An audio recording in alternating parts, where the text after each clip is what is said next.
Buenos días, hermanos, ¿cómo están? Gracias a Dios, un gusto verles, saludarles en esta mañana. Ya comienza a sentirse el calor primaveral, ¿verdad? Gracias a Dios. Subimos un poquito más, por favor. Un poquito más, poquito más. Sí, sí, uno, dos, sí. Uno, dos, sí. ¿Se oye bien allá atrás? Bajito, ¿verdad? Voy a pedirles un favor a las edecanes. Si bajamos la velocidad de estos ventiladores y los dejamos en nivel medio, por favor. De hecho todos los ventiladores en nivel medio, porque se oye bastante, ¿verdad?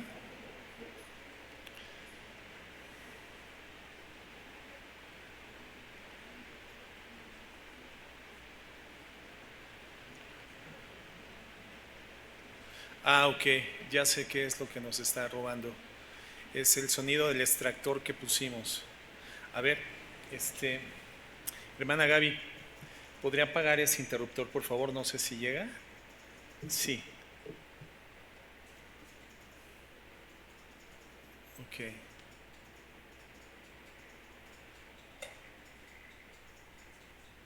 Sí, ok. Bueno, tenemos que ver cómo aislar un poquito ese sonido, porque sí se oye un poquito. Y bueno, hemos avanzado, hermanos, gracias a Dios. No sé quiénes de ustedes ya se dieron cuenta de que tenemos la fachada recién pintada. No es muy visible porque la calle es muy angosta y si no caminas por la acera del frente y volteas, pues no te das cuenta. Generalmente todos accedemos ya por esta acera. Pero les invito a que se tomen un café en la acera de enfrente, hermanos, apreciando, ¿verdad?, la obra de las manos de nuestros hermanos que diligentemente desde la semana pasada hicieron la pintura de la fachada. Estuvieron trabajando aquí mi hermano Elías, el hermano Julio, el hermano Edgar, el hermano Luis Paz. Un servidor vino aquí, ¿verdad?, a traerles, no, la comida la trajeron las hermanas, a traerles motivación. Yo vine a traerles motivación a los hermanos, ¿verdad? El día de ayer continuamos con la instalación eléctrica. Se colocaron 4 contactos más aquí al frente para poder tener un mejor funcionamiento para el grupo de alabanza con sus conexiones cuando ya esté nuevamente establecido nuestro grupo de música. Pusimos estas luces neón, creo que son neón, ¿verdad?, aquí al frente para darle un poquito más de lucimiento a nuestra pared de fondo. ¿Les gustó o no les gustó? ¿A quién sí le gustó? ¿A quién no? Apáguenlas, por favor. Nah, no, pues ni modo, hermanos, así se está viendo, gracias a Dios. Y están bien padres porque son de colores. Entonces, en épocas patrias vamos a poder tener aquí colores patrios. En época de Navidad vamos a poder tener colores navideños. Entonces, hermanos, pues ya tenemos el 70% de la decoración de todo el año con estas luces. Y se colocó el extractor de aire que tiene el propósito justamente de sacar el aire caliente y que haya una mejor circulación, que el aire sea un poquito más fresco. Pero bueno, apenas ayer se colocó, estamos haciendo pruebas, hay que perfeccionar, tenemos que ver de qué manera aislar el sonido para que no sea tan estridente y no afecte la acústica del lugar. Pero bueno, así se siente tranquilo ahorita, ¿no? Gracias a Dios, tenemos nuestras rejillas al frente, que igualmente ya hacen que haya salida de aire. Vaya, vamos avanzando, hermanos, gracias a Dios, y eso me hace sentir muy feliz. Vamos a continuar, como habíamos comentado, vamos a extender la tarima y vamos a hacer una remodelación en el baño de mujeres. Vamos a poner unos barandales en la rampa para las personas que tengan algún problema de movilidad, tengan mayor seguridad al descender por la rampa, al ascender también. Y bueno, vamos avanzando, gracias a Dios, gracias a la fidelidad que ha puesto en el corazón de la iglesia, en sus ofrendas, en sus diezmos, podemos hacer esto. Bueno, pues continuaremos en esta mañana con nuestra serie Evaluando mi cambio, evaluando mi cambio. Y llegamos desde hace un par de semanas a la última sección de la serie, que tiene por título Componentes del cambio. Y hemos comentado que se requieren elementos básicos, fundamentales, para que nuestro cambio como hijos de Dios sea real, sea genuino, sea sostenible. Que no solamente sea de forma ocasional y de poca duración, de corto alcance, sino que vayan siendo cambios que sean profundos y significativos en el progreso de nuestra vida cristiana, a fin de que cada vez podamos ser más semejantes al carácter de nuestro Señor Jesucristo, ¿verdad? Y comentábamos que el primer componente o ingrediente del cambio es la motivación, porque pues nadie puede, lo íbamos a dejar en medio, ¿sí? Sí, mejor en medio, para que no haya demasiado ruido. Gracias, Javier. Además, les aseguro que la parte más caliente es aquí donde estoy, y si no, los invito a comprobarlo. Y si yo no me desmayo, hermanos, entonces ustedes tampoco se van a desmayar. Gracias a Dios. Motivación. Es muy difícil procesar un cambio de manera sostenida si no tenemos una verdadera motivación, una suficiente motivación para poder generar ese avance en la estructuración de una condición más ad hoc al carácter de nuestro Señor Jesucristo. Y comentábamos que la motivación fundamental del creyente para cambiar, ¿recuerdan cuál es? Una contemplación del Evangelio, esa perla de gran precio, el reino de los cielos al cual tenemos acceso por el Evangelio de la gracia, a través de la obra preciosa del Señor Jesucristo, donde en la cruz del Calvario paga el precio que nosotros merecíamos pagar por el pecado que nosotros habíamos cometido.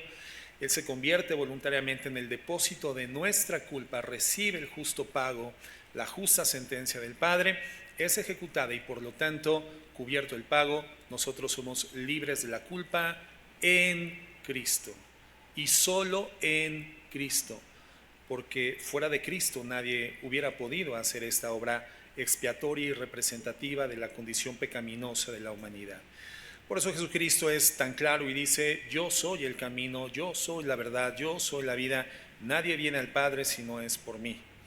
Entendemos entonces cómo se desestructuran todos los sistemas religiosos en su falaz oferta de redención y salvación. No hay religión, no hay filosofía, no hay sistema de pensamiento que nos pueda acceder a la redención, al perdón de pecados, sino solamente la obra del Evangelio que Jesucristo ejerce entregando su vida en rescate por la nuestra. En esa cruz Él paga, nosotros somos liberados de la culpa en Cristo y solo en Cristo. Contemplar esa verdad, hermanos, tendría que llevarnos a encontrar la motivación profunda, verdadera, para poder tener ese proceso de cambio creciente y sostenido. El segundo componente del cambio es la aprobación, y esto lo estudiamos la semana pasada, la aprobación que tenemos en Jesucristo. Nosotros, hermanos, no nos ganamos buenas notas delante del Señor, eso es importante entenderlo.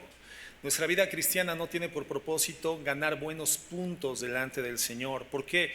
Porque ya hemos recibido la salvación por medio de Jesucristo. Entonces, Dios no espera que hagamos cosas buenas para ser amados.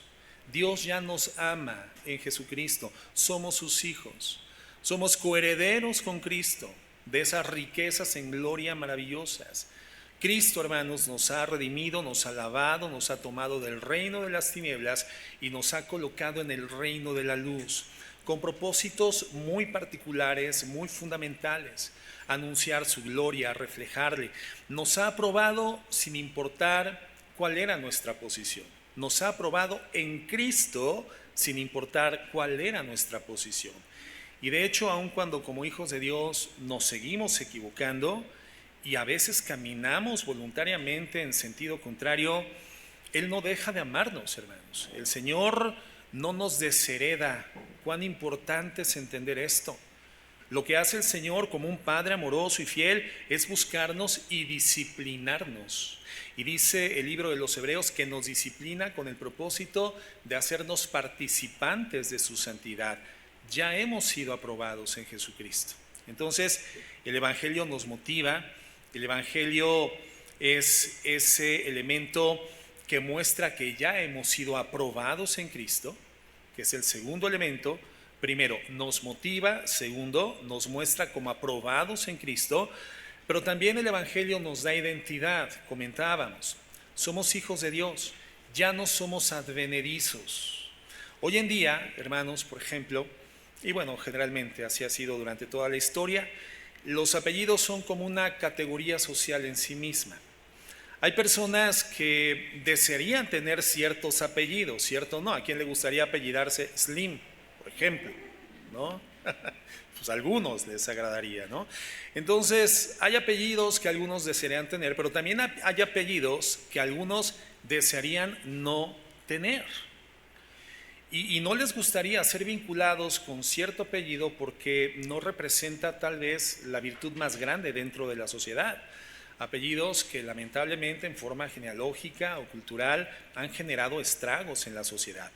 Pero los apellidos generan una categoría social. Decimos cosas como fulanito de tal es de muy buena familia por el apellido. O son gente bien, son personas muy respetadas o con una gran solvencia moral. Solemos decir este tipo de cosas. Bueno, de forma increíble, nosotros que éramos enemigos de Dios, que estábamos muertos en nuestros delitos y pecados, se nos informa ahora que somos parte de la familia de Dios. Somos parte de la familia del Señor. Y la Biblia nos dice que vivamos de una forma digna, ad hoc a esa nueva condición espiritual que tenemos. No para que nos ganemos el cielo, sino porque se nos ha regalado el cielo. Y eso lo vamos a ver ya en el último tema. La Escritura dice que vivamos cuidando nuestra salvación. Pero no porque la salvación sea algo susceptible de ser perdido, sino porque somos llamados a vivir de forma acorde al estado salvífico en el cual hoy nos encontramos. Es decir, vivir de forma coherente con la identidad que hoy tenemos en Cristo como miembros de su familia. Entonces, tenemos una identidad en el Señor Jesucristo, no porque el cielo nos sea otorgado cuando vivimos conforme a esa identidad, sino porque esa identidad la tenemos porque el cielo nos ha sido regalado. Entonces somos llamados a vivir de ciertas formas, actuar de ciertas maneras. ¿Por qué? Porque hoy somos real sacerdocio, linaje escogido, nación santa. Somos ovejas del prado del Señor.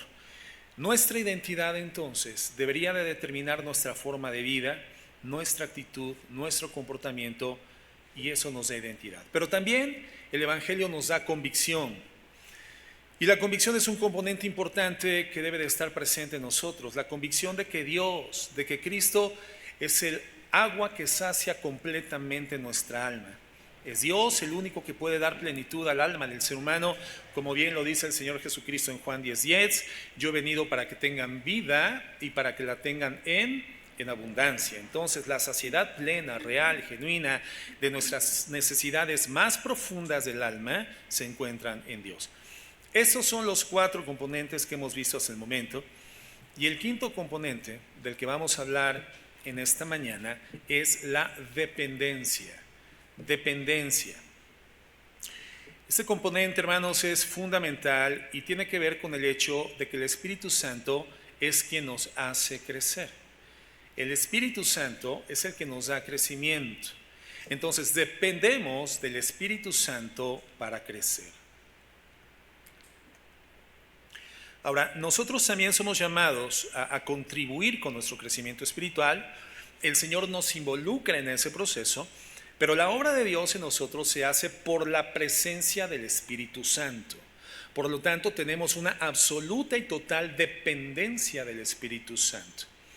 Un escritor cristiano llamado Dane Ortlund dice lo siguiente, presten atención, dice: el Padre ordena la salvación, el Hijo logra la salvación y el Espíritu Santo aplica la salvación. En otras palabras, no hay vida cristiana sin el Espíritu Santo.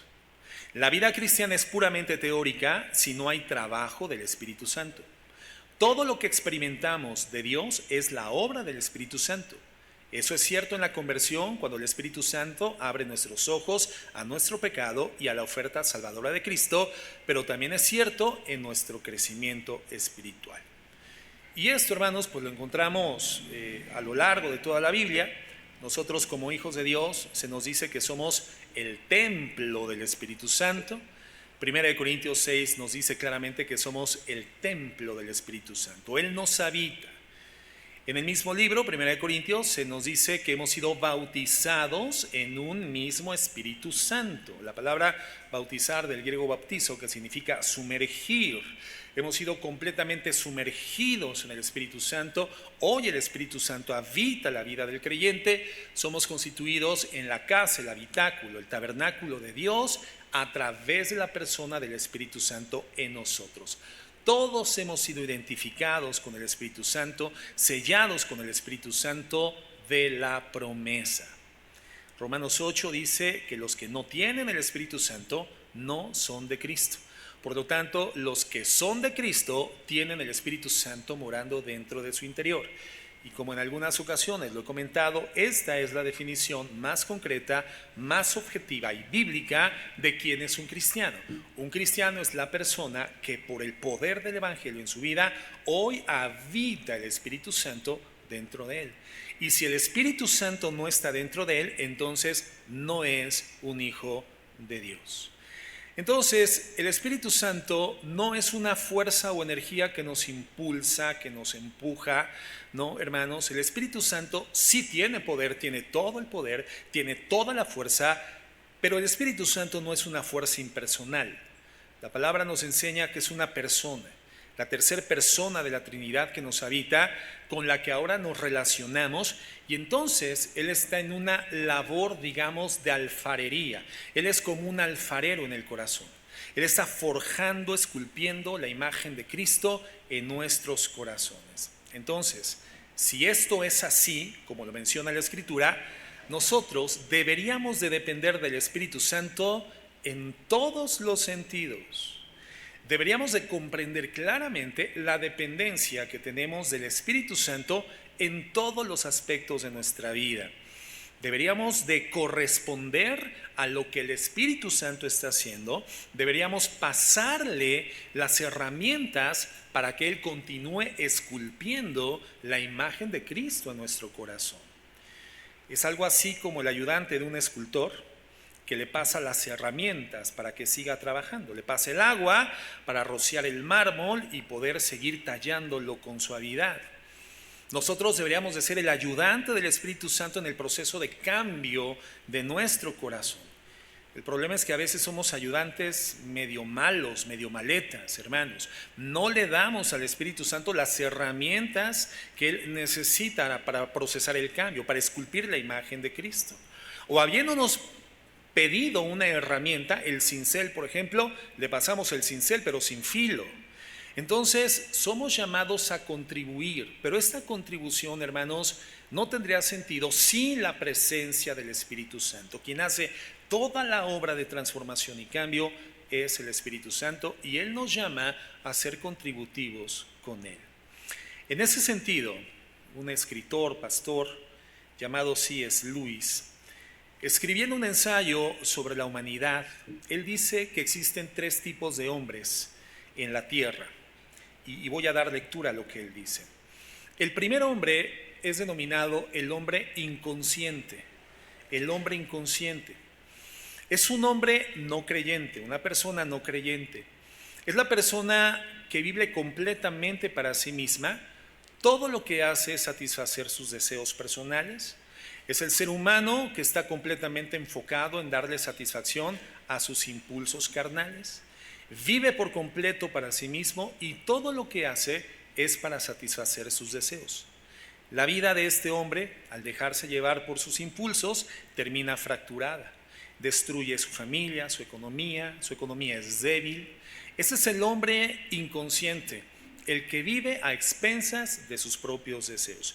Y algunos de nosotros, hermanos, creo que éramos ese hombre inconsciente antes de Cristo. Creo que esta categoría es donde pueden quedar insertados perfectamente bien los delincuentes, los asesinos y algunos políticos corruptos. El segundo tipo de hombre o de persona es el hombre consciente. El hombre consciente es el que reconoce que hay algún tipo de código moral fuera de él y que debe de respetarlo. Es la persona que siente que existe una demanda moral, pero le pesa, pero reconoce una demanda moral, pero le pesa cumplirla. Es algo así como el pago de los impuestos, hermanos. Hay gente en el mundo que no conoce a Cristo, que no tiene el Espíritu, que vive con cierta conciencia de que hay ciertas reglas, de que quizás hay un Dios al cual hay que rendirle cuentas, gente que teme a Dios, pero no ha entregado su vida a Cristo, no ha sometido su vida al Señor, no vive ni conoce el Evangelio, pero son personas que tienen una conciencia activa porque la han recibido de Dios, como lo dice Romanos 1. Y viven con cierto freno moral porque hay conciencia que les acusa. Ese código de amor que Dios ha puesto en el corazón de todos los seres humanos para que podamos naturalmente distinguir la existencia de la bondad y de la maldad en todas las cosas.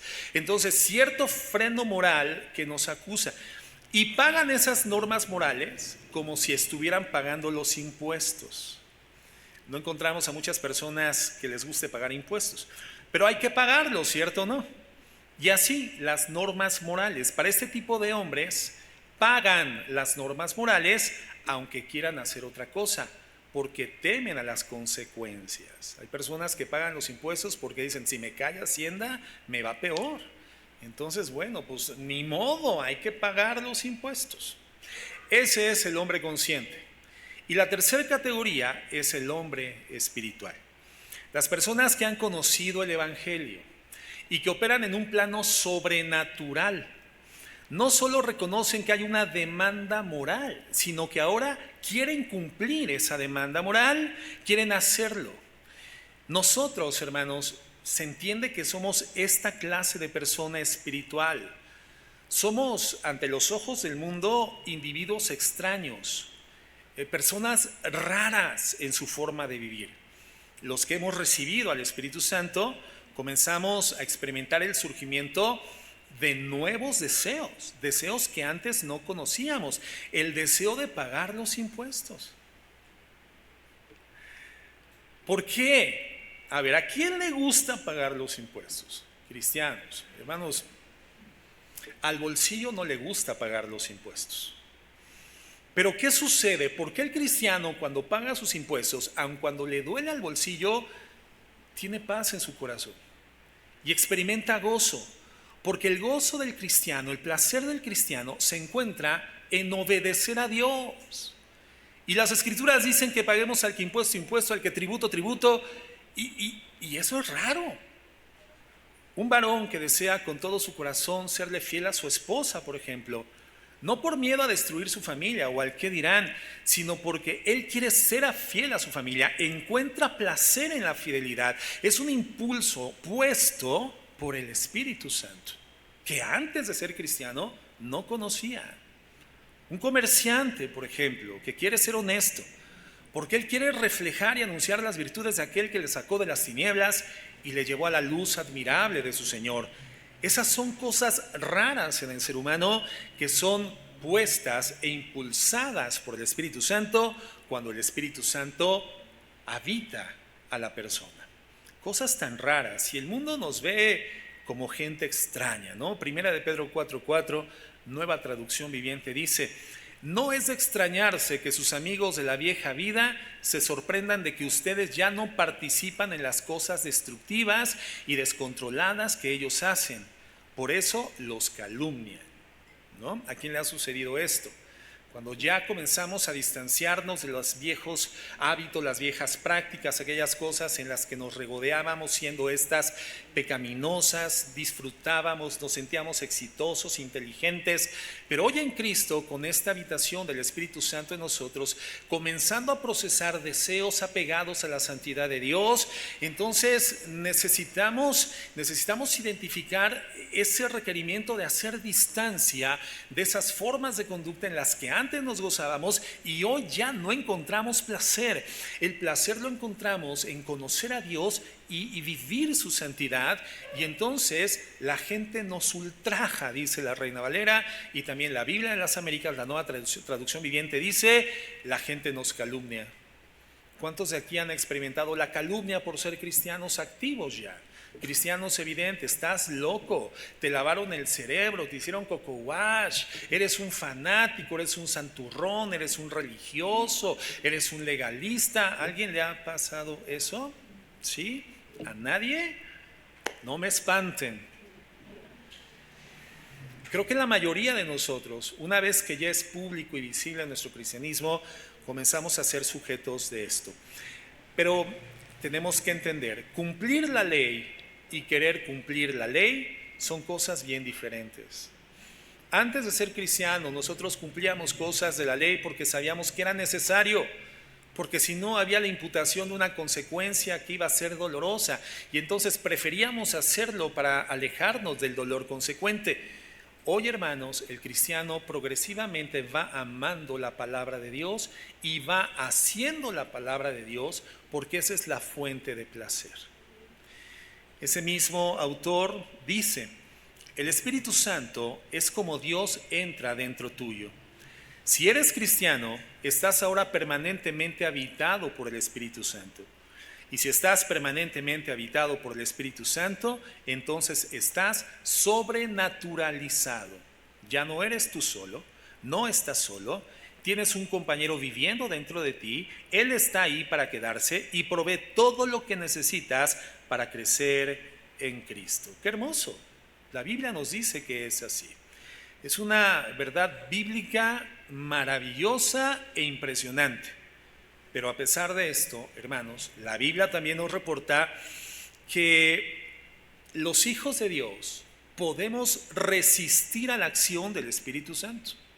Podemos resistir a la voluntad del Espíritu Santo en nosotros. Lamentablemente, porque aún estamos conviviendo con una naturaleza caída, y aunque nuestra naturaleza espiritual ha sido dramáticamente transformada para bien, todavía tenemos impulsos que hacen que el Espíritu Santo sea resistido por nosotros. Y quiero que veamos dos pasajes que nos indican cómo el Espíritu Santo puede ser resistido. Recuerden que estamos hablando de la dependencia del Espíritu Santo como componente para el cambio verdadero, el cambio genuino. Efesios 5:18, por favor. Dice la Escritura: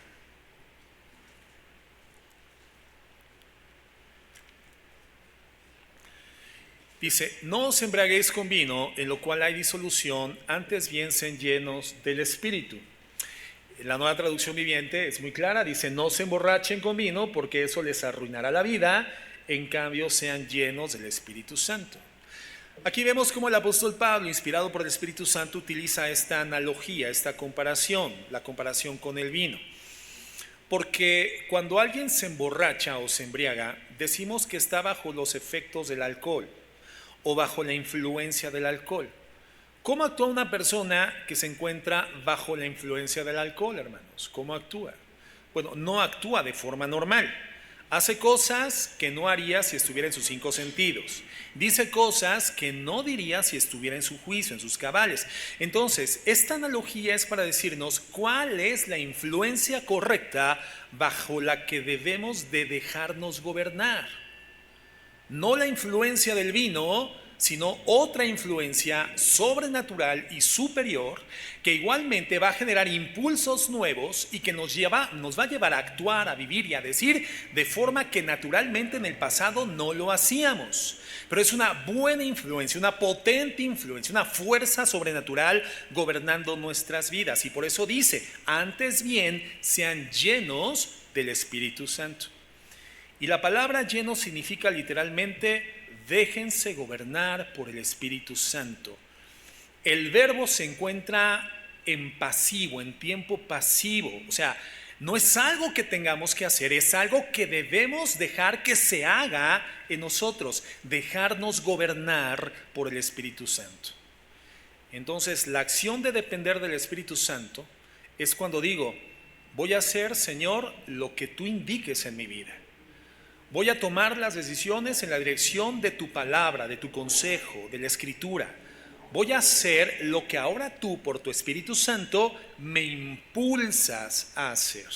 Eso es lo que Pablo nos está diciendo que hagamos. Déjense gobernar por el Espíritu Santo. Pero muchas veces, hermanos, no somos mansos y no somos sumisos a los impulsos del Espíritu Santo. Nosotros tenemos impulsos internos carnales y tenemos impulsos que son espirituales. Hoy, a partir de Cristo, tenemos esos dos impulsos. Un impulso interno carnal y un impulso nuevo que es propiciado por el Espíritu Santo. Y somos nosotros quienes le damos la batuta, el derecho de gobernar en nuestra vida al impulso carnal o al impulso espiritual. Ay, es que esta carne que no me deja. No, no, no. No es la carne que no te deje. Tú has decidido no dejar la carne. Has decidido no dejar de alimentar los deseos, los impulsos de esa carne que en condición caída permanece dentro de ti. Tú permaneces en ella hasta en tanto lleguemos a la presencia de Dios en estado glorificado. Esa carne seguirá ahí. Y tú eres quien decide si alimentas sus deseos o alimentas los deseos del Espíritu Santo. Efesios 4:30 nos dice, nueva traducción viviente: no entristezcan al Espíritu Santo de Dios con la forma en que viven. Recuerden que Él los identificó como suyos y así les ha garantizado que serán salvos el día de la redención. Libérense de toda amargura, furia, enojo, palabra áspera, calumnias y toda clase de mala conducta. En este versículo 31 se nos está diciendo descriptivamente cuáles son las formas en las que podemos entristecer al Espíritu Santo. Entendemos que hay otras tantas más, ¿verdad? Muchas más de entristecer al Espíritu Santo. Por ejemplo, todo tipo de inmoralidad, todo tipo de pecado entristece al Espíritu Santo y lo sabemos. Pero es muy interesante y es muy agudo lo que Pablo nos está diciendo aquí, porque parecería que estas cosas que menciona el verso 31 son pecados de poca importancia, pecados de poca monta, tan habituales, tan cotidianos en nuestra vida, que parecería que carecen de ese impacto destructor en nuestras vidas. Cosas, hermanos, que quizás la mayoría de nosotros hacemos todos los días. Habla, por ejemplo, de amargura. Cuando estamos molestos, aburridos, hastiados de algo, de mal humor. Todo nos duele, todo nos pica, todo nos molesta, irritables, descontentos, quejumbrosos. Así se manifiesta la amargura. Eso, de acuerdo a la Biblia, hermanos, entristece al Espíritu Santo. Eso disminuye la manifestación del poder del Espíritu Santo. No disminuye el poder del Espíritu Santo, pero sí disminuye la manifestación de su poder en nuestras vidas. Reduce la sensibilidad que deberíamos de tener hacia el impulso que el Espíritu Santo está dando en nuestra existencia. Amargura. ¿Alguien aquí en alguna ocasión se ha sentido amargado? ¿Le han dicho el cara de limón? ¿Cómo hacemos los gestos o cómo transformamos la gesticulación en nuestro rostro cuando probamos limón bien ácido? Y si mordemos además una semilla, hermano, ahí terminamos de amargar el rostro, ¿verdad? Bueno, hay personas que acostumbran vivir molestos, quejumbrosos, enojados, con estas manifestaciones de hastiamiento, de falta de paciencia, esta actitud reticente hacia la gente, hacia las personas, que todo el tiempo están enojados, que todo el tiempo responden equivocadamente.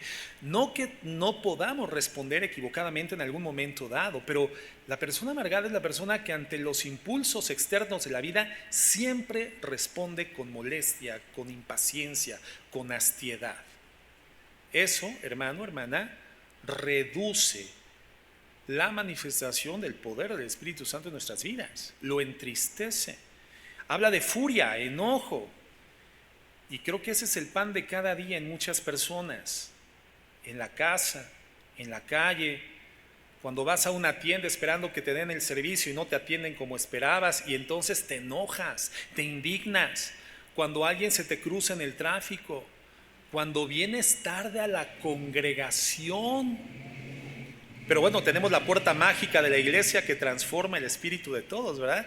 Podemos venir a jalones y tirones, ¿verdad? En el auto, en el camino, ya vas tarde, siempre te levantas tarde, y los hijos y acá y allá, pero entramos a la iglesia y sentimos un vientecito.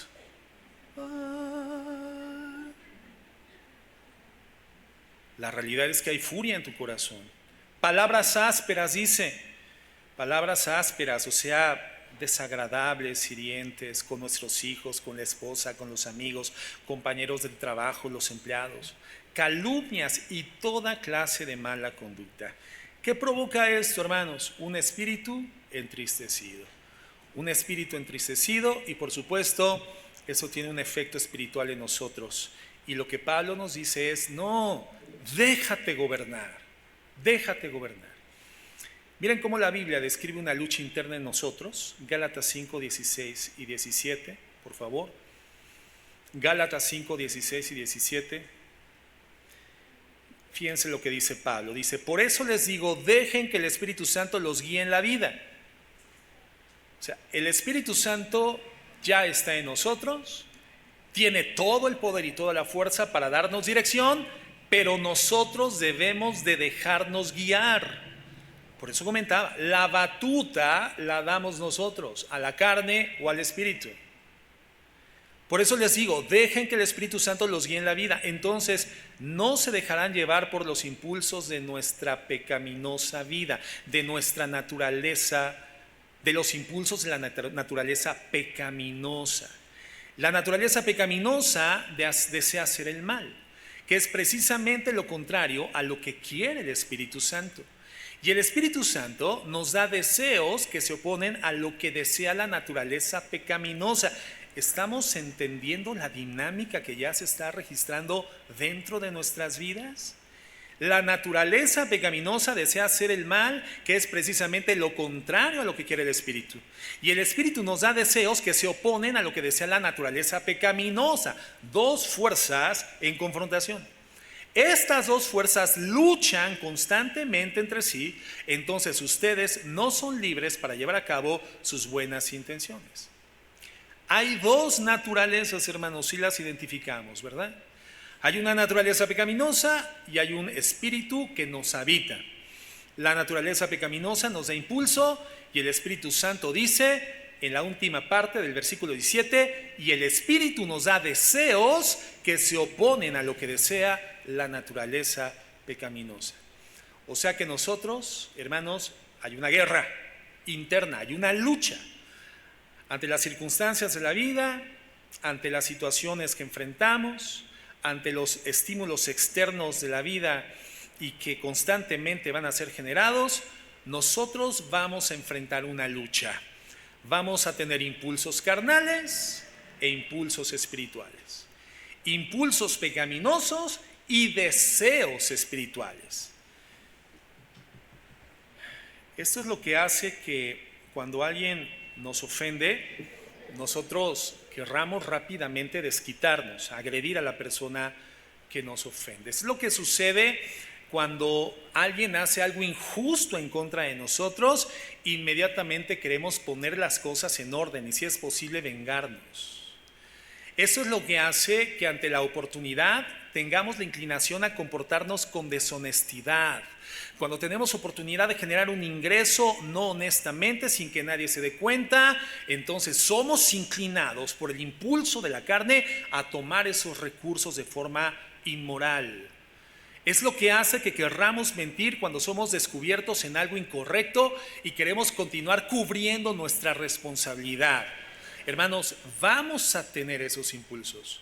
Somos hijos de Dios, redimidos por la gracia, nuestro nombre inscrito por los méritos de Cristo en el Calvario, en los cielos, en el libro de la vida, pero estos impulsos, hermanos, siguen habitando dentro de nosotros. La Biblia nos lo está diciendo, no lo esconde. No nos dice, no, ahora que tú tienes a Cristo, entonces despreocúpate porque vas viento en popa hacia la santidad. No, hermanos, eso es un elemento importantísimo que el Espíritu Santo por la palabra nos está iluminando y nos está advirtiendo de la verdad. Estás navegando en un mar de turbulencias, es una corriente contraria permanente. Una corriente contraria permanente en tu vida. La naturaleza pecaminosa se te va a oponer. Pero sucede ahora que tú tienes un motor que está encendido, que es el Espíritu Santo, y que te está dando el deseo de ir en vía contraria al impulso de la carne. Entonces la carne es un viento en contra y el Espíritu Santo es un motor que te impulsa en una diferente dirección. ¿Qué tendrá más fuerza? ¿El viento de la carne o el motor del Espíritu Santo? ¿Qué tiene más fuerza, hermanos? ¿La fuerza de gravedad que atrae todos los cuerpos hacia el centro de la Tierra o las turbinas de un avión que hace que venza la fuerza de la gravedad? ¿Qué es más fuerte? Las turbinas del avión. Entonces, en condiciones naturales todos caemos al centro de la Tierra, pero en condiciones tecnológicas, si nos subimos a un avión, podemos vencer en el avión la fuerza de gravedad. Así es en Cristo.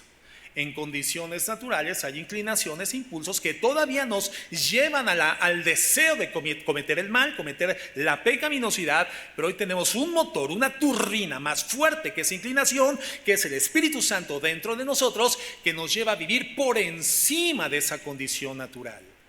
Por eso, hermanos, es algo sobrenatural, porque podemos vivir por encima de lo natural.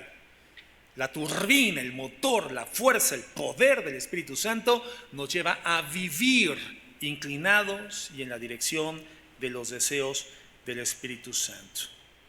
Por eso dice, y el Espíritu nos da deseos que se oponen a lo que desea la naturaleza pecaminosa. La pregunta es, ¿a quién tú y yo le vamos a hacer caso? ¿A quién le vamos a dar la batuta para que nos gobierne? Dice Pablo en Efesios 5:18, antes bien, sed llenos del Espíritu. Déjate llenar por el Espíritu Santo. Déjate gobernar por el Espíritu Santo. Él te habita, Él te da deseos que no estaban presentes en ti antes. Antes hacíamos cosas incorrectas, hermanos. Decíamos mentiras. Ganábamos lo que podíamos ganar económicamente, aun cuando fuera de forma deshonesta. Sentíamos que éramos muy inteligentes, que obteníamos el éxito a través de esos recursos. Hoy en día ya no es así. ¿Por qué? Porque el Espíritu nos compunge. El Espíritu nos hace sentir mal.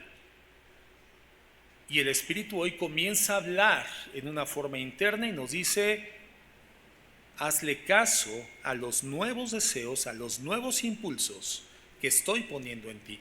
Pon atención a esos impulsos que estoy poniendo en ti. Pero bueno, muchas veces lo vemos en nuestras vidas. Cuando en forma personal, hermano, yo peco de cualquier forma, les puedo asegurar, les puedo afirmar que en el 100% de los casos no fue por ignorancia. Yo sabía lo que estaba bien, lo que estaba mal, antes de hacer lo incorrecto. Yo sabía que no tenía ni debía hacer eso, que no correspondía, que no era del agrado de Dios, pero le fue más fácil a mi carne hacerlo. Y creo que eso nos pasa a todos los cristianos cuando pecamos. No tengo duda de que en el 100% de las ocasiones en que pecamos, lo hacemos con plena conciencia de que lo que estamos haciendo es pecado, que ofende a Dios, que es una detracción a los principios de la santidad que encontramos en la palabra del Señor, y el Espíritu Santo nos alerta, nos advierte y nos dice: estás pecando y lo estás haciendo de manera deliberada. ¿Me ha pasado a mí nada más, hermanos? Bueno, nos resistimos al Espíritu Santo y cuando hacemos eso, no cambiamos. No cambiamos. A veces incluso la resistencia al Espíritu es cuando Dios nos está mostrando algo en nuestra vida personalmente. Nos está mostrando que somos de cierta forma, que somos amargados o que somos quejumbrosos, que somos furiosos, que somos tramposos, mentirosos, lujuriosos. Y lo vemos, hermanos, y nos damos cuenta y estamos conscientes, pero hacemos caso omiso. Como que nos entra por un oído, nos sale por el otro, e interactuamos con la gente como si nuestra vida estuviera bien y en realidad estamos resistiendo al Espíritu Santo. Además, hermano, frecuentemente al Espíritu Santo se le resiste en una condición de intimidad. Porque cuando hemos pecado, y como comento y enfatizo, en la mayoría de los casos, Es con un 100% de convicción del pecado que estamos cometiendo, sabiendo que es pecado y retroacción en contra de Dios. Aún así pecamos. No lo hacemos en forma pública, lo hacemos en lo íntimo, pero en lo público nos mostramos como personas que son gobernadas por el Espíritu Santo. Entonces la resistencia al Espíritu Santo muy frecuentemente se realiza en un ambiente de intimidad con Él. Este mismo autor dice lo siguiente: si eliges permanecer en tu pecado, no podrás presentarte ante Dios un día y decirle que Él no te dio los recursos. No, Señor, a ver, es que mira el mundo pecadorzote donde me dejaste, después de que me salvaste, pues me hubieras llevado contigo, Señor. ¿Para qué me dejas en ese mundo lleno de tentaciones, de maldad, inmoralidad? Es horrible vivir en ese mundo, Señor. Carecí de los recursos para poderte ser fiel. No es cierto, no es verdad. Filipenses 2:13 dice: pues Dios trabaja en ustedes y les da el deseo y les da el poder para que hagan lo que a Él le agrada. ¿Te das cuenta? El Señor llega, nos habita, nos da el deseo y nos da el poder. ¿Qué es el poder, hermanos? Poder es la capacidad de realización. Si yo no poseyese la fuerza suficiente para levantar mi laptop, hermano, no tendría la capacidad de realizar esa acción, no tendría el poder. Poder es capacidad de realización. Quiere decir que una vez que el Espíritu Santo nos habita, por haber creído en el Evangelio, haber recibido a Cristo en nuestras vidas, estamos en condición salvífica. Al instante somos constituidos en el templo del Espíritu Santo. En ese momento recibimos el flujo de deseo y el flujo de capacidad para hacer lo que a Dios le agrada. Cuando un deportista entra en una competencia, hermano, pero entra en la competencia dudando que puede ganar la competencia, lo más seguro es que va a perder. Y por eso en la psicología del deporte, no importa que seas medio maletón en lo que hagas, ¿verdad? Participas en salto de altura, por ejemplo, y el récord mundial es de 2,5 metros y tú saltas 30 centímetros, ¿no? Y a veces tiras la valla. Bueno, pero tú entras a un equipo y el psicólogo, la psicología del deporte te dice: sí puedes, eres poderoso, tienes la capacidad, tienes la habilidad. Y entonces, bueno, se van logrando avances porque tienes una convicción, hermano. Comienzas a generar una identidad y acuérdate que la identidad determina tu destino. Porque cuando tú entiendes que eres alguien, entonces comienzas a comportarte como ese alguien que entiendes que eres. La psicología del deporte utiliza mucho ese tipo de circunstancias. ¿Por qué? Porque la actitud predispone al deportista, predispone al atleta. La actitud infunde una especie de energía, adrenalina que nos hace diferentes. El deseo y el poder, hermanos, en el cristiano significa que podemos, estamos en Cristo, sí podemos. Pero aquí estamos hablando de algo mucho más que una simple actitud ante el deporte. Estamos hablando de una realidad espiritual. El Espíritu Santo te habita, te ha dado el deseo, el impulso para poder hacer todo lo que Dios quiere que hagas. Si tú prosigas en la dirección que Dios te ha dado en la vida, como un hijo de Dios, como persona redimida. El problema es cuando no nos dejamos gobernar por los deseos del Espíritu. Y surge el impulso de la carne y le damos a la carne lo que le gratifica. Le damos a la carne lo que nos grita, lo que nos exige. La carne a veces es como un niño chillón de 4 años de edad que nos toma de la solapa: papá, papá, mamá, mamá, mamá, mamá. Hasta que la mamá le da la tableta, el dulce, el juguete. ¿Para qué? Para que el niño se calle. ¿Y cuándo va a madurar ese niño? Nunca. Bueno, tratamos a la carne así a veces, hermano. Nos exige y le damos, nos pide y le suplimos, nos dice que hagamos y lo hacemos, que veamos y lo vemos, que digamos y lo decimos. Gratificamos la carne, fortalecemos la carne.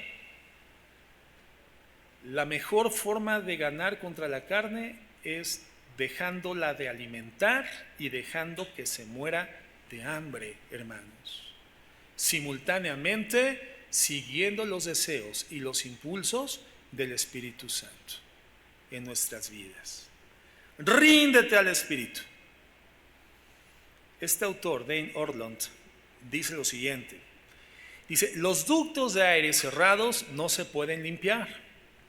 Las tazas llenas no se pueden llenar.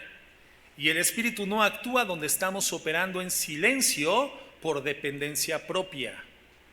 Para los angustiados, los vacíos, los que suplican, los desesperados, los que están cansados de pagar el impuesto de obediencia a Dios y tratar de vivir con lo que sobra, aquellos son corazones irresistibles para el humilde Espíritu Santo de Dios. A veces tenemos que llegar a una plena conciencia de nuestra pobreza espiritual para poder experimentar la bienaventuranza. Bienaventurados los pobres de espíritu, dice la Escritura. Los que reconocemos nuestro quebranto espiritual, los que ya estamos, como dice este autor, cansados de pagar el impuesto de obediencia a Dios y sobrevivir con lo que nos resta, con lo que nos sobra. Los que pagábamos el impuesto de obediencia porque sabíamos que si no lo hacíamos habían pésimas consecuencias contra nuestra vida, una pésima motivación para el cambio.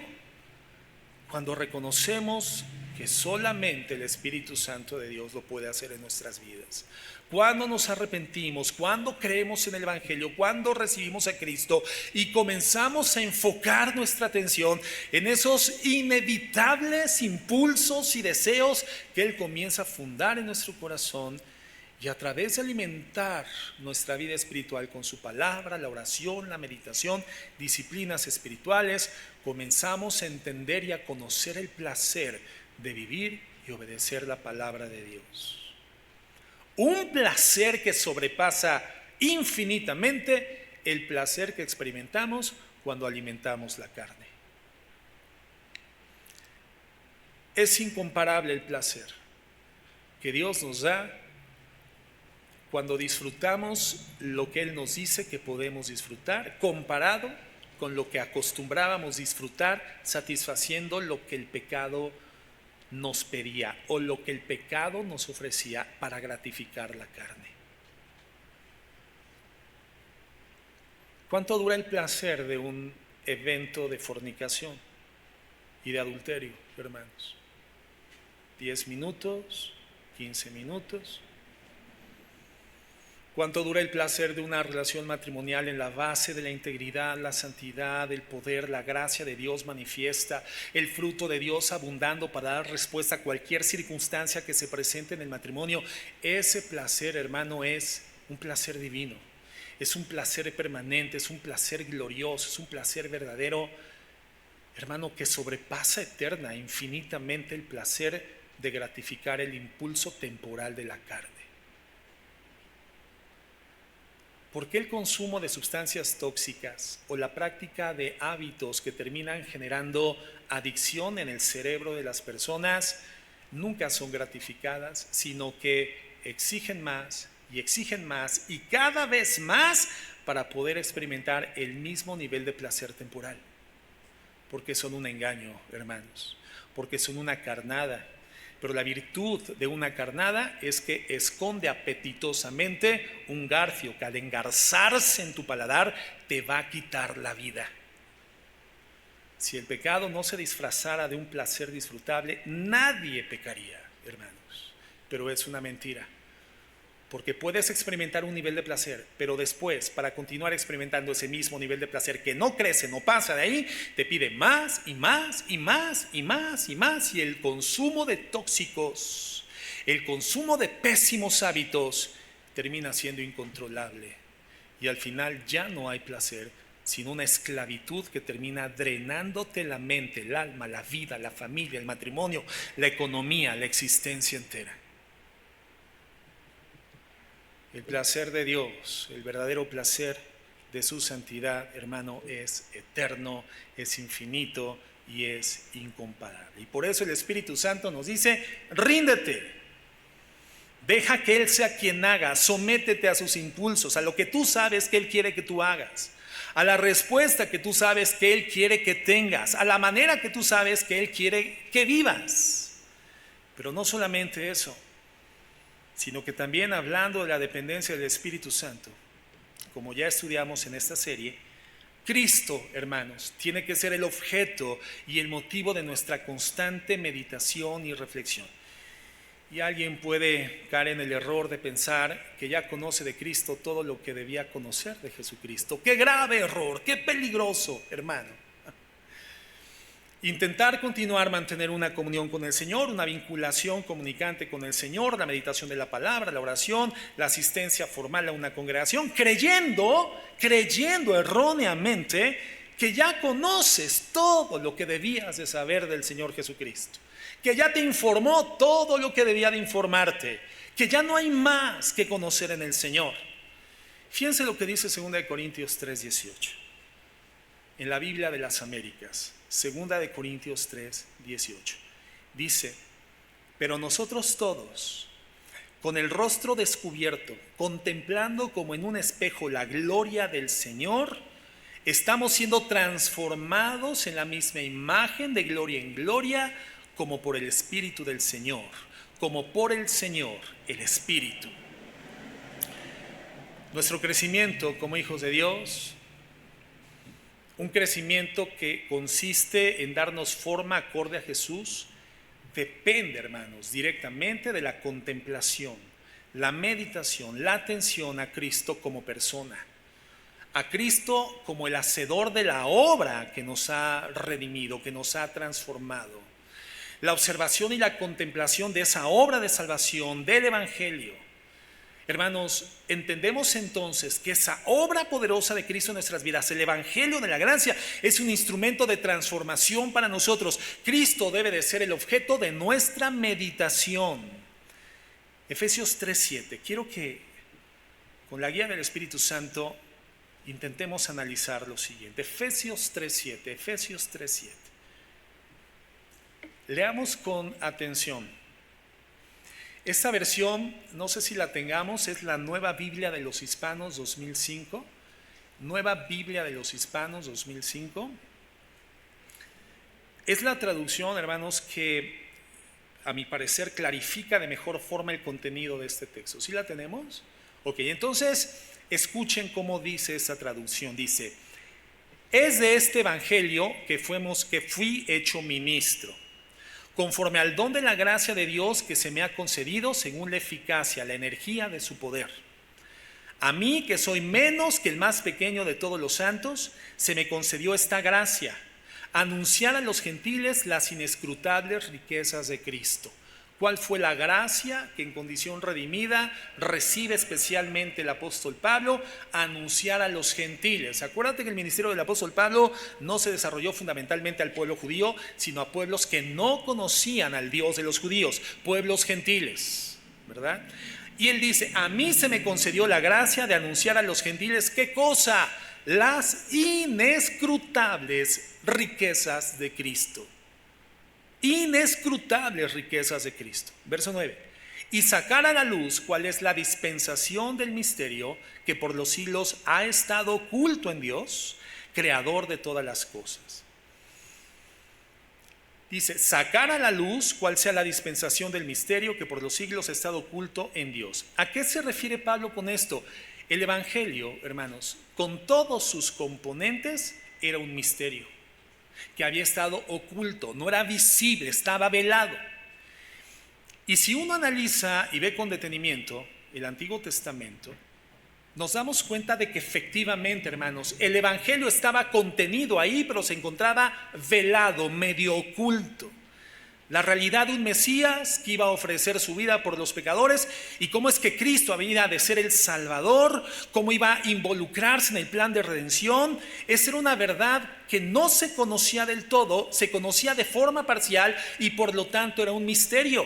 Desde Génesis 3, hermanos, cuando el Señor les dice: la serpiente te herirá en el calcañar a la simiente de la mujer, pero la simiente de la mujer herirá letalmente a la simiente de la serpiente en la cabeza. Ahí está ya el anuncio, el protoevangelio, un evangelio anticipado de que habría un cambio futuro, una redención, una salvación del estado caído por el pecado en el que se encontraba a partir de ese momento el ser humano a lo largo de su historia.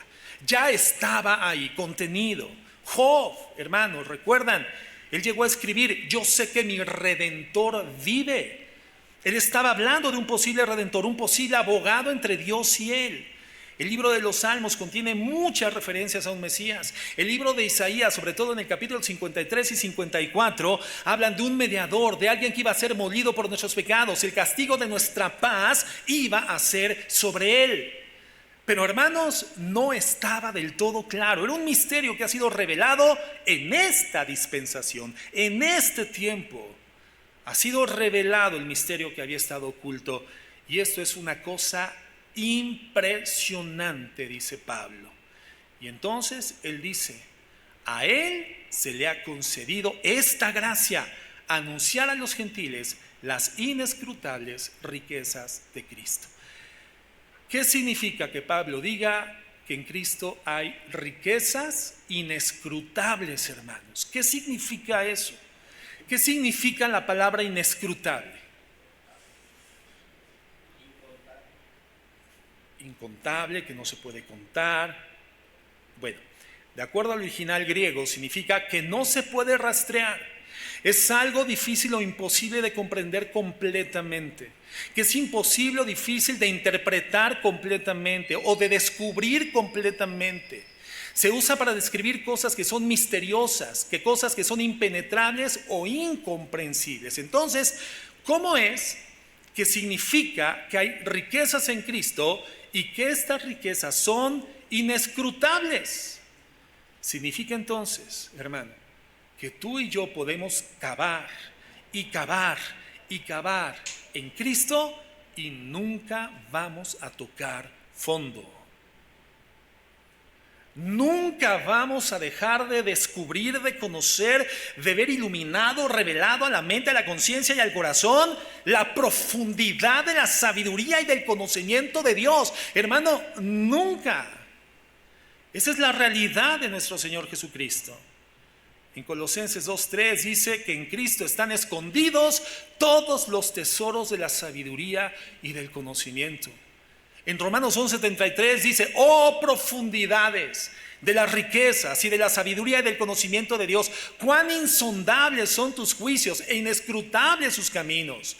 Pues ¿quién ha conocido la mente del Señor? ¿O quién llegó a ser su consejero? ¿O quién le ha dado a él primero para que le tenga que recompensar? Porque de él, por él y para él son todas las cosas, a él sea gloria por siempre. Amén. El apóstol Pablo, hermanos, habiendo sido depositario de un alto nivel de iluminación espiritual, revelación escritural, dice: oh profundidades de las riquezas y de la sabiduría del conocimiento de Dios, cuán insondables son sus juicios e inescrutables sus caminos. La inescrutabilidad de Cristo, hermanos, implica precisamente esto. En Cristo podemos sumergirnos y nunca agotaremos lo que en Él vamos a descubrir, lo que Él tiene que enseñarnos. Pero ciertamente, muchos de nosotros hemos cometido un error muy común, hermanos. El error de pensar que hemos llegado al conocimiento de la mayor parte de las cosas que teníamos que conocer del Señor, y por lo tanto hemos perdido, hemos violentado, hemos cauterizado nuestra capacidad de contemplación, nuestra capacidad de sorpresa ante las magnitudes, las magnificencias, las glorias, la profundidad del conocimiento, la sabiduría eterna de Cristo. Y nos aproximamos a Él en la Biblia, en la oración, en la congregación, como ya sé lo que me van a decir, ya sé lo que debo de conocer, no hay mucho que me reste por saber. Hemos perdido esa capacidad de mantener una actitud reflexiva y contemplativa ante las riquezas insondables, profundas, inagotables de Dios. Y la Biblia nos dice en Corintios: a cara descubierta, porque el velo fue corrido, porque Cristo te ha redimido, porque el Espíritu Santo mora en ti, porque el velo ya no está interpuesto entre esas verdades y tú. Por la gracia tienes acceso ahora a cara descubierta, contemplando a rostro descubierta la gloria de Dios, para que puedas ser transformados por el poder del mismo Espíritu y que tus cambios progresen, tus cambios sigan adelante, sean sostenidos, genuinos, permanentes. para que no vivas creyendo que tu estancamiento moral o espiritual y conductual lo es todo en la vida, que llegaste al final, que no queda más que esperar a que el Señor venga por ti. Mientras Dios nos ha llamado a progresar, continuar, avanzar, y ese avance se identifica con un cambio genuino, hermanos, una transformación que logra el Espíritu Santo. Muchos hemos cometido el error de Colón. ¿Saben cuál es el error de Colón? Cuando Cristóbal Colón, sí saben quién es Cristóbal Colón, ¿verdad? Si en el extranjero nos dicen indios por ser mexicanos o por habitar en América, ¿es gracias a quién, hermanos? A Cristóbal Colón, ¿no? Voltea a ver a tu hermano y dile: hermano, no eres un indio. Porque no eres de la India, por eso. A los naturales de la India se les llaman indios, no hindúes. No, hindú es el que practica la religión hinduista, pero el natural de la India es indio, ¿verdad? Bueno, cuando Cristóbal Colón llegó al Nuevo Mundo, no descubrió nada, hermanos, porque la gente ya estaba ahí. Él llega en 1492 y llega perdido. Y llamó a los nativos que encontró indios, pensando que había llegado a lo que los europeos en ese momento consideraban eran las Indias, China, Japón e India. De hecho, ni siquiera estaba cerca de las Indias. En su camino habían vastas regiones de tierra inexploradas. Habían grandes manantiales delante de sus ojos. Y él desconocía todas esas tierras. Él no sabía absolutamente nada. Colón supuso, y ese fue su error, que el mundo era más pequeño de lo que realmente era. Y muchos de nosotros, hermanos, hemos cometido el mismo error de Colón con Jesucristo. Hay vastas regiones inexploradas, hermanos, desconocidas para nosotros en Cristo. Cosas inescrutables que no nos hemos sumergido en ellas y nosotros pensamos que lo conocemos. Lo hemos reducido de forma involuntaria a proporciones que podemos manejar o que podemos predecir. Y hemos estado viendo a un Cristo elemental que ya no nos emociona, que ya no nos estimula. Un Cristo de una sola dimensión, producto de nuestra propia creación, pensando que estamos viendo al verdadero Jesucristo. Hemos buceado en las aguas poco profundas, pensando que ya hemos tocado el fondo del océano Pacífico, del océano Atlántico, y eso es un error. Y cuando yo leía esto, hermanos, en una enciclopedia sobre el error de Colón, cómo es que llega a estas vastas tierras inexploradas, y pensando en esta analogía, bueno, yo me di cuenta, hermanos, de que yo sí he sido culpable del error de Colón. He sido culpable de pensar que he tocado fondo en Cristo cuando aún queda una profundidad infinita en el Señor, en la persona del Señor Jesucristo, en el poder, en la obra de gracia, en las grandezas y majestades del Señor. Esas grandezas que la Biblia nos dice, ante ellas toda rodilla, dice Filipenses, de los que están en el cielo, en la tierra y debajo de la tierra, se postrarán, porque Dios le ha concedido a Cristo un nombre que es sobre todo nombre, y Él es el principio de todas las cosas. Todo fue creado en Él, por Él y para Él, en quien todas las cosas subsisten, y sustenta todas las cosas con la palabra de su poder, y nada de lo que fue hecho fue creado sin Él. Él es la luz, la vida, el Cordero de Dios, quien quita el pecado del mundo. Cristo, hermano, es inescrutable. Él es el objeto principal de la labor del Espíritu Santo en nuestras vidas. El objetivo del Espíritu Santo en nuestras vidas es formar la imagen de Cristo en nosotros.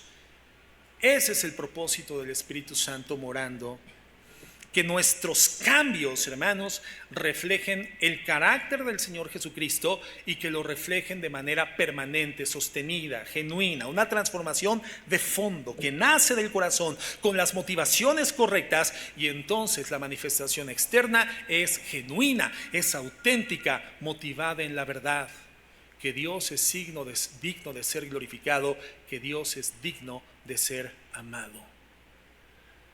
Cristo es inescrutable, hermanos.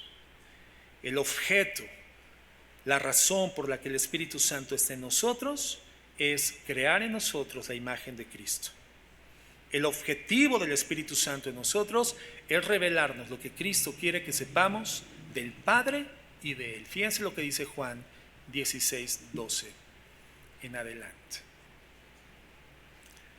¿Cómo poder pensar entonces que la actitud con la cual nos aproximamos al Señor a través de la oración, la meditación escritural, asistir a la congregación, puede ser una actitud pasiva, una actitud melancólica de las cosas que conocimos en el pasado de Cristo, que en el pasado nos hicieron vibrar, pero hoy ya minimizamos al Señor Jesucristo a una dimensión manejable, suficiente, que podamos entender? Hemos disminuido el tamaño de Cristo ante nuestros ojos carnales, cuando Jesucristo, hermanos, es inescrutable. Por lo tanto, la aproximación de un hijo de Dios al Señor en la oración, la meditación y la congregación tiene que ser de un alto nivel de expectativa, con la capacidad sensible de sorprenderse delante de Dios por quien es Dios revelado por Cristo. Y el Espíritu Santo está ahí para correr los velos y poder de la Escritura llevarnos a navegar en esas profundidades, a alcanzar esas zonas hondas y profundas de los vastos tesoros de la sabiduría y del conocimiento de Dios. El mismo Pablo dice: oh, cuán inescrutables la sabiduría, el conocimiento de Dios, y estos son extraordinarios tesoros. Juan 16:12, dice el Señor Jesucristo: aún tengo muchas cosas que deciros. ¿Te das cuenta? El Señor no terminó la labor informativa cuando llegó a la parte culminante del ministerio en la tierra. 33 años, se acerca la Pascua, el final de mis días en la tierra ha culminado, entonces tengo que saturarlos de toda la información para que no se queden sin ella. No. El Señor Jesucristo les dio hasta donde podían entender sin la presencia del Espíritu Santo morando dentro de ellos. El Señor Jesucristo les habló del Evangelio, les habló de la gracia, de la salvación, les habló de la herencia, pero no les dio toda la información. Hubo información pendiente, mucho, y dice: aún tengo muchas cosas que decirles, pero ahora no la pueden soportar. ¿Qué hubiera sucedido si el Señor Jesucristo les dota de la información que Él tenía para darles en forma completa y progresiva y creciente? Porque esa información es eterna. Les funde el cerebro, hermanos. El corazón no tenía la dimensión, el corazón humano no tenía el nivel agigantado, dimensionado para contener ese nivel de información, sabiduría, conocimiento, gloria, gracia, conocimiento de grandes profundidades. Por eso les dice: pero no lo pueden soportar todavía. No lo pueden soportar. Pero cuando el Espíritu Santo, el Espíritu de verdad, venga, Él los va a guiar a toda la verdad. Porque no hablará por su propia cuenta, sino que hablará todo lo que oiga y os lo hará saber lo que habrá de venir. Él me glorificará porque tomará de lo mío y os lo hará saber. Todo lo que tiene el Padre es mío. Por eso dije: Él toma de lo mío y os lo hará saber. Hermanos, Dios tiene muchas cosas que decirnos, muchas cosas que informarnos. Jesucristo tiene mucha información pendiente que darnos, y por eso nos fue enviado y dado el Espíritu Santo, Dios en la forma de su Espíritu Santo habitando dentro de nosotros. Porque esta información, hermano, no la recibimos de afuera hacia adentro, sino de adentro hacia afuera. recibimos la palabra de Dios en la meditación, en la oración, en la vida congregacional, el Espíritu Santo la recibe, dimensiona nuestro espíritu, dimensiona la inteligencia, la ilumina nuestra mente y entonces amplifica nuestra capacidad cognitiva, comprensiva, de interpretación, de deducción, y nos lleva a entender cosas que antes no podíamos, y si Dios nos las hubiera mostrado antes, nos hubiera fundido el cerebro. El Señor opera de adentro hacia afuera, dimensiona el espíritu, incrementa la inteligencia y nos lleva a decir: ¡wow! ¡Wow! Ahora lo entiendo. ¿Dónde estaba? Estaba oculto. Estaba en las profundidades. Formaba parte de los grandes tesoros del conocimiento y la sabiduría de Dios. Pero nosotros necesitamos contemplar a Cristo, contemplar el Evangelio, oír a la palabra, darle a través de la palabra, del Espíritu Santo, las herramientas para que Él continúe procesando la imagen de Cristo en nuestros corazones. El Espíritu Santo no va a operar con otra herramienta que no sea la palabra de Dios en tu vida. Si tú no llevas palabra de Dios de forma consistente, constante a tu corazón, de forma disciplinada a tu corazón, el Espíritu Santo no pierde poder, pero no trabaja en tu vida, porque la única herramienta que usa para trabajar en tu vida es la Biblia, la palabra de Dios. Por eso, hermanos, la proporción es infalible. En la medida en la que tú consumes consistentemente la palabra de Dios, tu vida cambia. Cuando tu vida es una vida de intermitencias, un día sí, un día no, otro día sí, 2 días no, ya se pasó la semana y ni siquiera he abierto la Biblia. La traigo a la iglesia porque se ve medio raro que llegue un cristiano sin Biblia a la congregación. No, hermano, así tu vida no va a cambiar. Tu vida no va a cambiar. Y los impulsos del Espíritu, porque Dios en su gracia continuará mostrando deseos nuevos, van a ser fácilmente superados por los impulsos de tu carne. Y entonces tu carne va a seguir gobernando. Tu carne tiene la batuta. Vas a vivir a expensas de los impulsos de tu carne.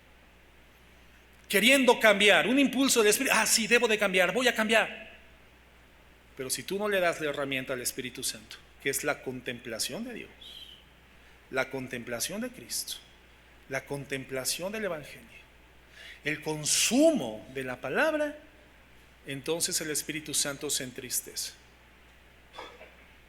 Obviamente, todos estos pecados van a continuar aflorando en tu vida, redimido, libre del pecado, pero viviendo como esclavo por el pecado.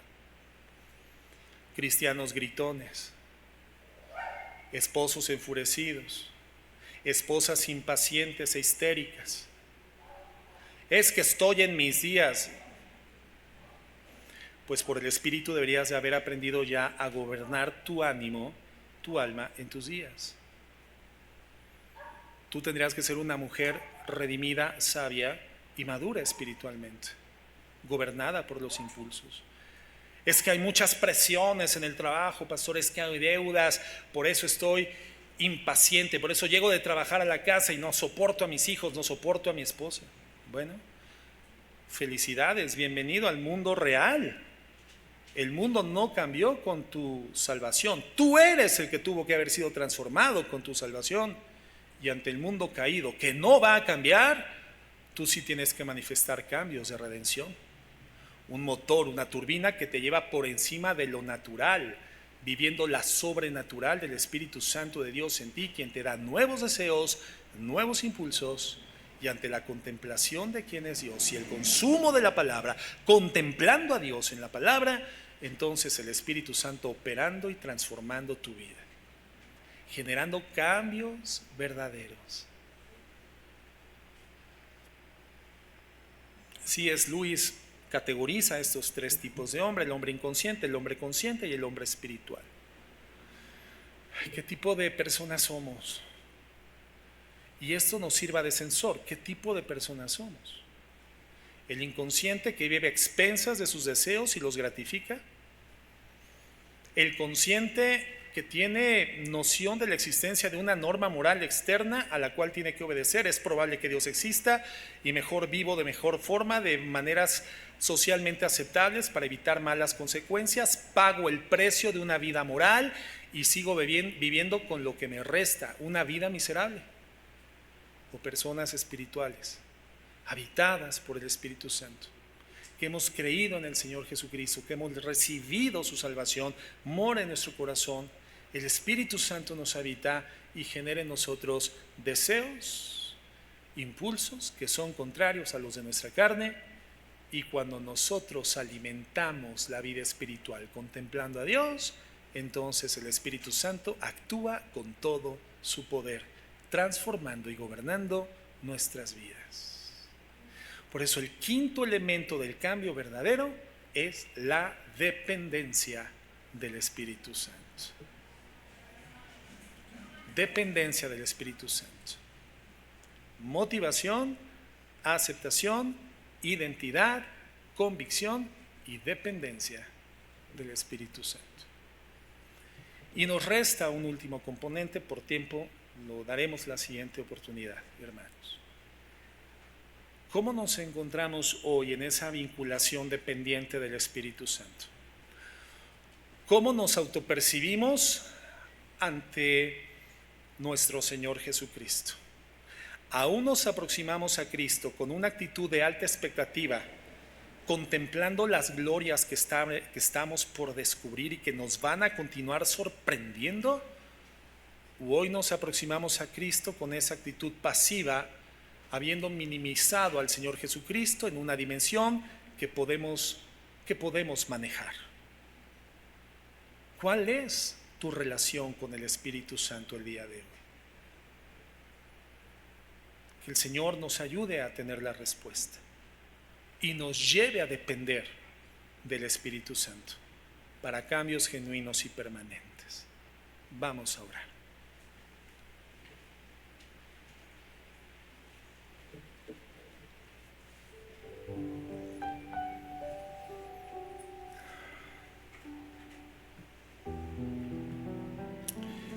Señor, una vez más, de tantas y de muchas que están por venir, queremos decirte gracias, gracias, gracias porque eres un Dios lleno de gracia, lleno de bondad, con un conocimiento y sabiduría, Señor, que es inescrutable, con una riqueza en Jesucristo que no se puede contar, no se puede rastrear humanamente del todo, no se puede comprender humanamente del todo. Pero por tu Espíritu Santo, Señor, somos conducidos, siendo tus hijos, a una vida de gloria en gloria y de victoria en victoria, de cambio sobre cambio, transformación sobre transformación, por ese poder que al contemplar a Jesucristo opera dentro de nosotros.